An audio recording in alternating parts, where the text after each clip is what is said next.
In this video we go over the lore for the Heretic Naval Captain from Trench Crusade. So, welcome back to the trenches, and shall we begin? The Heretic Captain is the absolute master of their ship and every soul aboard it. Most of the Naval Raider Captains are followers of sea demons such as Marquis Forneus, Duchess Vepar, Grand Duke Focalor, or even King Vine, known as the strongest spirit of the sea, since God chained Leviathan. Like many demons within Trench Crusade, in our world, the Marquis, the Duchess, and the Duke are all demons named within a real-life text called the Lesser Key of Solomon. They are names in the Ars Goetia, of which that is one of 5 sections within the Lesser Key Grimoire. Other powers of hell also take interest in sea lanes, due to the vast wealth to be stolen there. Mammon maintains strong piratical raiding fleets on the Atlantic, Arabian Sea and the Indian Ocean.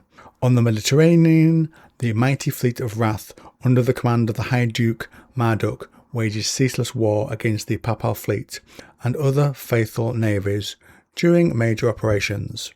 High Captains will gather their fleets together and cooperate with the Lords of the 66 and their land armies, but for the majority of the time, Heretic Captains are free to roam as the fancy takes them.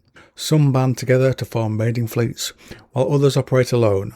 Each Heretic Captain typically has a patrol area or sea lane assigned to them, along with the standing commands to attack faithful merchantmen and warships as they see fit to disrupt enemy trade and supply lines and to terrorize coastal settlements. Heretic Captains act as both the naval commander and high priest of their ship. They distribute the loot, decide on promotions or punishments within their ranks, and select targets for raids. They pick and recruit their own crew and are free to induct or coerce captives into joining them. Their power is spiritual as well as physical. Each Heretic Captain maintains a shrine to their patron demon on their vessel, in the cramped spaces of the dreaded heretic submarines. This might be a simple portable altar with candles made of human fat, but a large behemoth class warship may well hold an entire temple, along with a sacrificial altar in its bowels. Goetic navigation devices and their usage are carefully guarded secrets, with each captain guards jealously from prying eyes. They alone know the rituals and sacrifices required to raise sea fog to hide their approach when raiding coastal settlements. Most importantly of all, the Heretic Captains hold the radio wavelengths to receive their secret orders and know the rituals to quell the cacodemons that infest the radio waves, causing insanity and demonic possession upon those foolish enough to spy on the transmissions of the Heretic High Command. Without this, communication and coordination with the rest of the Heretic fleet would become impossible, and reports on the location of faithful warships which hunt the Heretic sea wolves would go unheeded. On the infamous Heretic submarines, they hold the codes and sigils for launch Revenant torpedoes. These underwater missiles hold both explosives and space for a captive, be it a prisoner, a wretched slave, or a crewmate who has displeased their captain, so don't get on the wrong side of these guys. The bones of such a poor soul are broken before their remains are crammed into the compartment on the torpedo, where they will perish as the deadly Goetic sigils carved into its surface create unearthly heat to power the missile. Timing the death of such a sacrifice is crucial. When the victim dies, the torpedo will momentarily shift between earth and hell, allowing it to bypass the armour of an enemy ship. This makes these torpedoes among the most feared naval weapons in the arsenal of the Heretic fleet.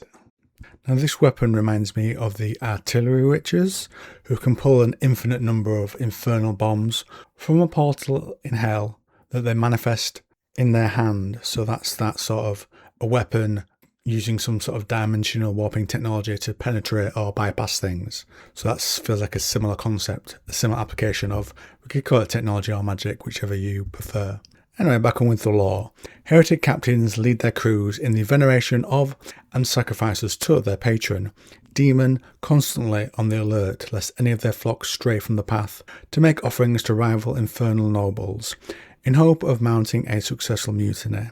In this priestly role, a Heretic Captain manipulates weaker-minded crew members into intense self-hatred and encourages them, should they decide, to plunge to a watery death, dragged down by their chains and weights.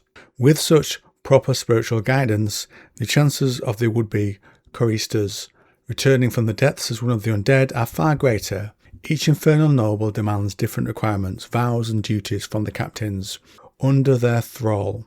Great Duchess of Hell, Vepar, commands that each ship dedicated to her is captained by a woman, while King Vine requires a captain in his service to maintain a nest of vipers in their cabin, and to carry one about their person at all times.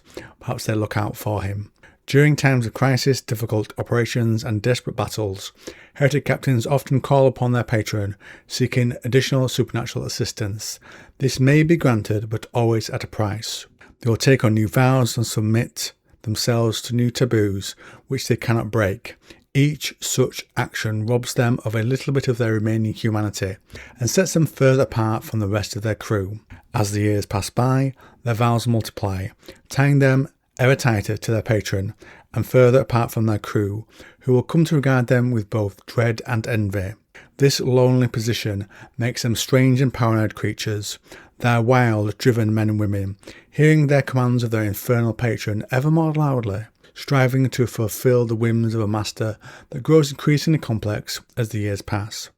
The immense number of lives a heretic captain sacrifices to their patron can grant wondrous boons. For some, an eternal spring of blood wells within their armour, bleeding through every gap as they stride the command deck. Bathing in such a font grants them strength and unending life, provided the flow of loot and sacrifices never diminishes. Should their patrons grow dissatisfied with their offerings, such boons can just as quickly become mortal punishment. Life-giving blood transforming into the scalding water that leaked from the bowels of the earth, or once blessed armour suddenly crushed by the unimaginable pressures of the oceanic abyss. So I hope you enjoyed that video. Not my best recording, but you don't see what's happening on the side. I've had a plane go over, I've had some guy next door start mowing the lawn, so I've had to record this a number of times, and this is the one I'm going to be going with.